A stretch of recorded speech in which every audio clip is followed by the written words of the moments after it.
आज के वीडियो में हम देखेंगे कि पीएफएमएस में ई पेमेंट प्रिंट ऑप्शन कैसे एनेबल करते हैं।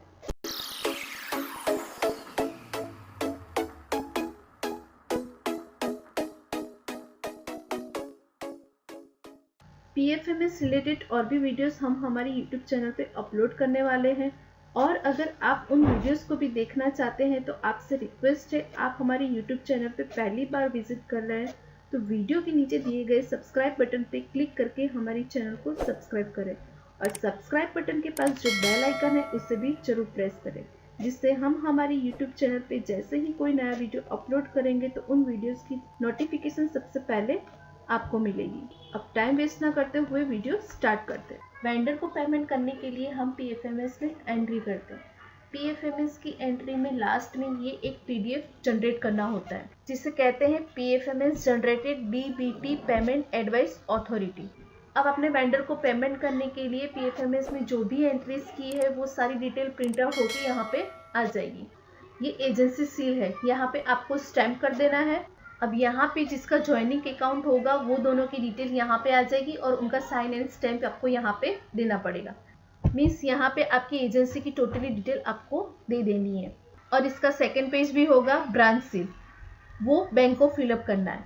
वो बैंक फिलअप करके उसकी रिसिप्ट आपको दे देगी और ये जो टोटली आपने फिलअप की है वो बैंक उसके पास रखे। इस पीडीएफ की आपने 2 कॉपी निकाली थी। अब इस कॉपी में आपने सारी प्रोसेस कर ली और बैंक ने सारी प्रोसेस कर दी। बैंक ने जो प्रोसेस की थी वो आपको दे दी और आपने जो साइन एंड स्टैम्प किया था वो कॉपी बैंक ने ले ली।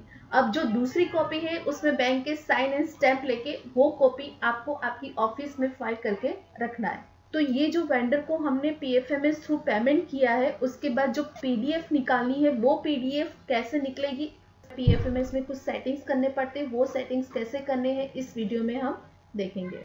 हमारे पीसी या लैपटॉप में कोई सा भी ब्राउज़र हमें ओपन कर लेना है और सर्च बार में टाइप करना है pfms.nic.in। अब हमें कीबोर्ड में से एंटर प्रेस कर देना है। पीएफएमएस की वेबसाइट ओपन हो जाने के बाद पीएफएमएस की वेबसाइट का इंटरफेस आपको कुछ इस तरह का दिखेगा। उसके बाद आपको लॉगिन पे क्लिक कर देना है। अब जैसे कि हमें पता है कि हमारे पास पीएफएमएस के 3 लॉगिन है, admin login, maker login and checker login. अब यहाँ पे ई पेमेंट प्रिंट ऑप्शन को एनेबल करने के लिए यहाँ पे हमें एडमिन के लॉगिन की ज़रूरत पड़ेगी। तो मैं यहाँ पे एडमिन के लॉगिन से लॉगिन हो जाऊँगी। अब यहाँ पे हम एडमिन के अकाउंट से लॉगिन हो चुके हैं। आपको जो ये लेफ्ट हैंड साइड ऑप्शंस दिख रहे हैं उसमें बैंक के ऑप्शन पे हमको कर्सर ले जाना है, क्लिक नहीं करना है। बैंक के ऑप्शन पे क्लिक करते ही दूसरे सब ऑप्शंस ओपन हो जाएंगे। उसमें ये जो ऑप्शन हमको दिख रहा है अकाउंट एक्टिवेशन ई पेमेंट, इस पे हमें क्लिक कर देना है। अब यहाँ पे एक्टिवेशन ऑफ बैंक अकाउंट की न्यू विंडो ओपन हो जाएगी। अब यहाँ पे मुझे स्कीम सिलेक्ट करनी है तो उसके लिए मैं यहाँ पे स्कीम को टाइप करूँगी। तो यहाँ पे मैं स्कीम टाइप करूँगी GJ208। GJ208 जैसे ही मैंने टाइप किया यहाँ पे स्कीम आ गई, तो इस स्कीम को मुझे यहाँ से सिलेक्ट कर लेनी है। अब यहाँ पे हमें अकाउंट नंबर पूछा जाएगा तो यहाँ पे हम हमारे एसएमसी का बैंक अकाउंट नंबर टाइप कर देंगे। तो यहाँ पे मैं मेरी एसएमसी का बैंक अकाउंट नंबर टाइप कर दूँगी और यहाँ सर्च पे हमें क्लिक कर देना है। अब यहाँ पे हमारी एसएमसी की बैंक अकाउंट नंबर की पूरी डिटेल यहाँ पे आ जाएगी। आपको प्रॉपरली चेक कर लेना है। उसके बाद यहाँ सिलेक्ट पे आपको क्लिक कर देना है। अब इफेक्टिव डेट पे हमें 1/4/2021 वो डेट यहाँ पे सिलेक्ट कर लेनी है। तो मैं यहाँ पे 1/4/2021 की डेट यहाँ पे सिलेक्ट कर लूँगी। यहाँ पे मैंने डेट सिलेक्ट कर ली 1/4/2021। उसके बाद अकाउंट एक्टिवेशन टाइप। अब यहाँ पे हमें अकाउंट एक्टिवेशन टाइप पूछा जा रहा है तो यहाँ ड्रॉप डाउन पे हमें क्लिक कर देना है। हम जैसे ही यहाँ पे ड्रॉप डाउन पे क्लिक करेंगे तो हमारे सामने अकाउंट एक्टिवेशन टाइप के 2 ऑप्शंस आ जाएंगे। उसमें से ये जो फर्स्ट ऑप्शन है ई पेमेंट यूजिंग प्रिंट एडवाइस, ये वाला ऑप्शन हमको यहाँ पे सिलेक्ट कर लेना है। अब सभी डिटेल्स फिलअप कर देने के बाद हमें सिंपली यहाँ सबमिट पे क्लिक कर देना है। हम जैसे ही सबमिट पे क्लिक करेंगे वैसे ही एक मैसेज यहाँ पे आ जाएगा, I confirm that correct account number has been enable, मतलब करेक्ट अकाउंट नंबर है तो ओके। हमने जैसे ही ओके पे क्लिक किया वैसे ही यहाँ हमारे अकाउंट नंबर की प्रॉपरली डिटेल हमारे सामने यहाँ पे आ गई।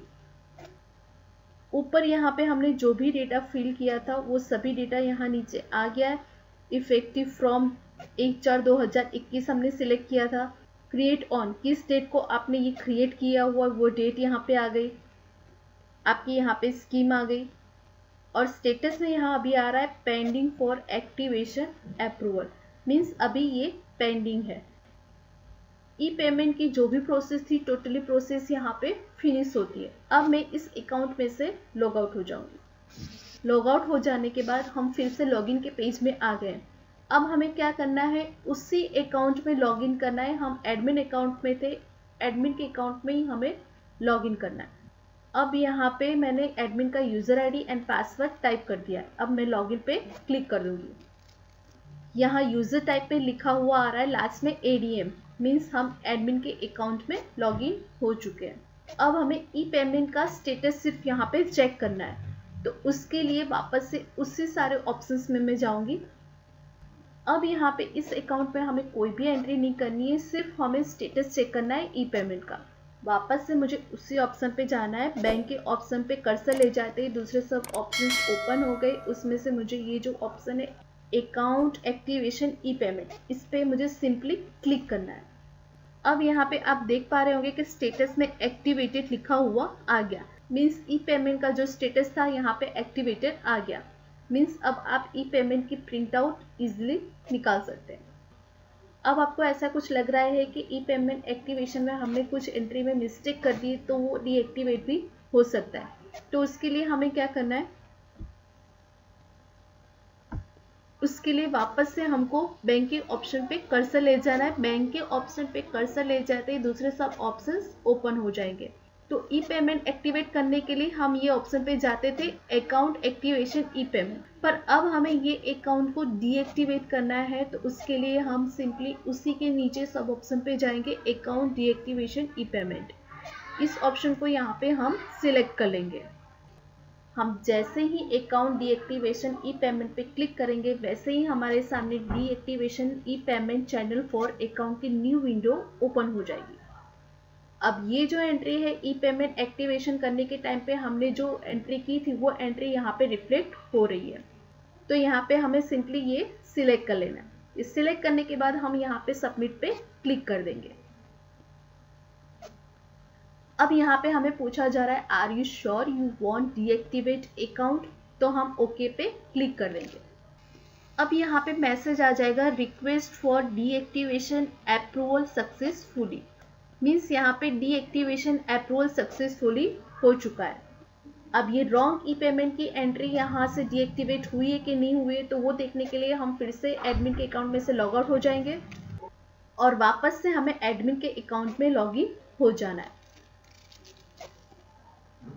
अब हम वापस से बैंक के ऑप्शन पे जाएंगे। बैंक के ऑप्शन पे जाते ही हमारे सामने दूसरे सब ऑप्शंस ओपन हो जाएंगे। उसमें से ये जो अकाउंट एक्टिवेशन ई पेमेंट है इस पे हम क्लिक कर देंगे। हमने जैसे ही अकाउंट ई पेमेंट एक्टिवेशन पे क्लिक किया वैसे ही हमारे सामने एक्टिवेशन ऑफ बैंक अकाउंट की न्यू विंडो ओपन हो जाएगी। अब आप देख सकते हैं कि वहाँ पे ई पेमेंट हमने डीएक्टिवेट किया तो यहाँ पे ई पेमेंट की कोई भी एंट्री नहीं दिखाई दे रही है, मीन्स यहाँ पे हमारा ई पेमेंट का अकाउंट डीएक्टिवेट हो गया। तो इस तरह से हम सिंपली रॉन्ग ई पेमेंट एंट्री को डीएक्टिवेट कर सकते हैं। Thanks for watching. अगर आपको हमारा वीडियो थोड़ा सा भी यूज़फुल लगा हो तो प्लीज़ वीडियो को लाइक करें और कमेंट करके ज़रूर बताएं और वीडियो अपने दोस्तों के साथ ज़रूर शेयर करें। Thanks for watching.